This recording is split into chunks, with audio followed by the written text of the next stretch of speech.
ಈಗಾಗಲೇ ರೇಣುಕಾ ಸ್ವಾಮಿಯನ್ನ ಕೊಲೆ ಮಾಡಿದಂತಹ ಪ್ರಕರಣಕ್ಕೆ ಸಂಬಂಧಪಟ್ಟ ಹಾಗೆ ಈಗಾಗಲೇ ಪೊಲೀಸರು ದರ್ಶನ್ ಅರೆಸ್ಟ್ ಮಾಡಿದೀವಿ ಅನ್ನೋದನ್ನ ತೋರಿಸಿದ್ದಾರೆ. ಅರೆಸ್ಟ್ ಕೂಡ ಆಗಿದೆ. ಈಗಾಗಲೇ ದರ್ಶನ್ ಪರ ವಕೀಲರು ಕೂಡ ಹೇಳಿದ್ರು ಅರೆಸ್ಟ್ ಆಗಿದೆ ಅನ್ನುವಂತಹ ವಿಚಾರವನ್ನ. ಹಾಗಾದ್ರೆ ಮರಣೋತ್ತರ ಪರೀಕ್ಷೆ, ರೇಣುಕಾ ಸ್ವಾಮಿಯ ಮರಣೋತ್ತರ ಪರೀಕ್ಷಾ ವರದಿಯಲ್ಲಿ ಏನಿದೆ? ರೇಣುಕಾ ಸ್ವಾಮಿಯ ಮೇಲೆ ಎಷ್ಟು ಗಾಯದ ಗುರುತುಗಳು ಇದೆ? ರೇಣುಕಾ ಸ್ವಾಮಿ ದೇಹದ ಮೇಲೆ ಸುಮಾರು 15 ಕಡೆ ಗಾಯಗಳು ಆಗಿದೆ ಅನ್ನುವಂತಹ ಮಾರ್ಕ್ ಕೂಡ ಇದೆ.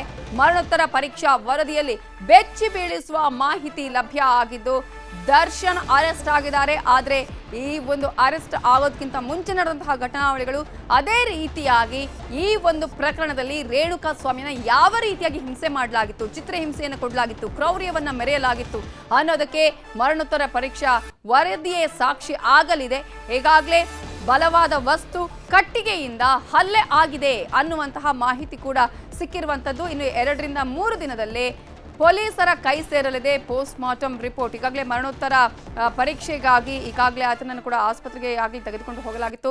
ಕೆಲವೇ ಕ್ಷಣಗಳಲ್ಲೇ ಮೃತದೇಹವನ್ನ ಆತನ ಪೋಷಕರಿಗೆ ಹಸ್ತಾಂತರ ಮಾಡಲಾಗುತ್ತೆ. ರೇಣುಕಾ ಸ್ವಾಮಿಯ ತಂದೆ ತಾಯಿಗೆ ಆತನ ಪಾರ್ಥಿವ ಶರೀರವನ್ನ ಹಸ್ತಾಂತರ ಮಾಡಲಾಗುತ್ತೆ. ನಿಮಗೆ ದೃಶ್ಯಗಳಲ್ಲಿ ತೋರಿಸ್ತಾ ಇದೀವಲ್ಲ, ಕೈ ಕಾಲು ಮೇಲೆ ಆಗಿರ್ಬೋದು, ಮೂಗಿಗೂ ಕೂಡ ಬಲವಾದ ಪೆಟ್ಟು ಬಿದ್ದಿದೆ. ಇಡೀ ದೇಹದ ತುಂಬೆಲ್ಲ 15 ಗಾಯಗಳು ಇದೆ ಅನ್ನುವಂತಹ ಮಾಹಿತಿ ಕೂಡ ಈಗಾಗಲೇ ಲಭ್ಯ ಆಗಿದೆ. ಇದರ ಬಗ್ಗೆ ಇನ್ನಷ್ಟು ಡೀಟೇಲ್ಸ್ ಅನ್ನ ಕೊಡೋದಕ್ಕೆ ನಮ್ಮ ರಿಪೋರ್ಟರ್ ಮುನಿರಾಜ್ ಈಗ ಫೋನ್ ಸಂಪರ್ಕದಲ್ಲಿ ಜಾಯಿನ್ ಆಗಿದ್ದಾರೆ. ಮುನಿರಾಜು, ಈಗಾಗಲೇ ಆತನಿಗೆ ಯಾವ ರೀತಿಯಾಗಿ ಹಿಂಸೆ ಕೊಡಲಾಗಿತ್ತು, ಚಿತ್ರಹಿಂಸೆ ಕೊಟ್ಟು ಕ್ರೌರ್ಯನ ಮೆರೆಯಲಾಗಿತ್ತು ಅನ್ನೋದಕ್ಕೆ ಆತನ ಇಡೀ ದೇಹದ ಮೇಲಿರುವಂತಹ ಗಾಯಗಳೇ ಕೂಡ ಸಾಕ್ಷಿ ಆಗ್ತದೆ. ಅಷ್ಟು ಮಾತ್ರ ಅಲ್ಲ, ಅಷ್ಟರ ಮಟ್ಟಿಗೆ ಇವರು ಚಿತ್ರಹಿಂಸೆ ಕೊಟ್ಟಿಲ್ಲ ಅಂತ ಹೇಳಿದ್ರೆ ಆತ ಸಾವಿಗೂ ಕೂಡ ಕಾರಣ ಆಗ್ತಾ ಇರಲಿಲ್ಲ ಅಂತ ಅನ್ಸುತ್ತೆ. ಯಾವ ರೀತಿಯಾಗಿ ಚಿತ್ರಹಿಂಸೆಯನ್ನ ನೀಡಿದ್ರು, ಜೊತೆಗೆ ಮರಣೋತ್ತರ ಪರೀಕ್ಷಾ ವರದಿ ಯಾವಾಗ ಕೈ ಸೇರುತ್ತೆ, ಏನೆಲ್ಲ ಮಾಹಿತಿ ಸದ್ಯಕ್ಕೆ ಇದರ ಬಗ್ಗೆ ಸಿಕ್ಕಿದೆ? ನವಿತಾ, ಏನು ರೇಣುಕಾ ಸ್ವಾಮಿ ಮೇಲೆ ನಡೆದ ಒಂದು ಹಲ್ಲೆಯಲ್ಲಿ ಸುಮಾರು 15 ಕಡೆ ಒಂದು ಗಾಯದ ಗುರುತುಗಳು ಇದಾವೆ ಅಂತ ಹೇಳಿ ಈಗ ವೈದ್ಯಕೀಯ ಏನು ಮರಣೋತ್ತರ ಪರೀಕ್ಷೆಯಲ್ಲಿ ಒಂದು ಈಗ ಗೊತ್ತಾಗಿರೋದು.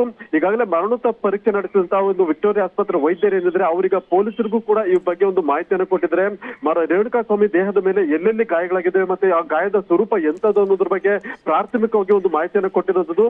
ಈಗಾಗಲೇ ಮರಣೋತ್ತರ ಪರೀಕ್ಷೆ ಕೂಡ ಮುಕ್ತಾಯವಾಗಿದ್ದು ಈಗ ಇನ್ನು ಕೆಲವೇ ಕ್ಷಣಗಳಲ್ಲಿ ಆ ಒಂದು ಮೃತದೇಹವನ್ನ ಪೋಷಕರು ಕೂಡ ನಂತರ ಇನ್ನು 2-3 ದಿನಗಳಲ್ಲಿ ಈ ಒಂದು ಮರಣೋತ್ತರ ಪರೀಕ್ಷೆ ವರದಿ ಒಂದು ಪೊಲೀಸರ ಕೈ ಸೇರ್ತಾ ಇದ್ದು ಅಲ್ಲಿ ಸಂಪೂರ್ಣವಾದ ವಿವರ ಕೂಡ ಪೊಲೀಸರಿಗೆ ಸಿಗುತ್ತೆ. ಎಷ್ಟು ಗಂಭೀರ ಸ್ವರೂಪದ ಒಂದು ಗಾಯಗಳಾಗಿವೆ, ಮತ್ತೆ ಎಲ್ಲಿ ಹಲ್ಲೆ ಮಾಡಿದ್ರು ಅನ್ನೋದ್ರ ಬಗ್ಗೆ, ಮತ್ತೆ ಯಾವ ವಸ್ತುವಿನಿಂದ ಒಂದು ಹಲ್ಲೆ ಮಾಡಿದ್ರು ಅನ್ನೋದ್ರ ಬಗ್ಗೆ ಕೂಡ ಸಂಪೂರ್ಣವಾದ ಒಂದು ವರದಿ ಪೊಲೀಸರ ಕೈ ಸೇರುತ್ತೆ. ಆ ನಂತರ ಈ ಒಂದು ಘಟನೆ ಮತ್ತೆ ಒಂದು ಕೊಲೆ ಎಷ್ಟು ಗಂಭೀರ ಸ್ವರೂಪದಲ್ಲಿ ಇವರು ನಡೆಸಿದ್ರು ಅನ್ನೋದ್ರ ಬಗ್ಗೆ ಕೂಡ ಪೊಲೀಸರು ತನಿಖೆಯನ್ನ ಮಾಡಬಹುದು.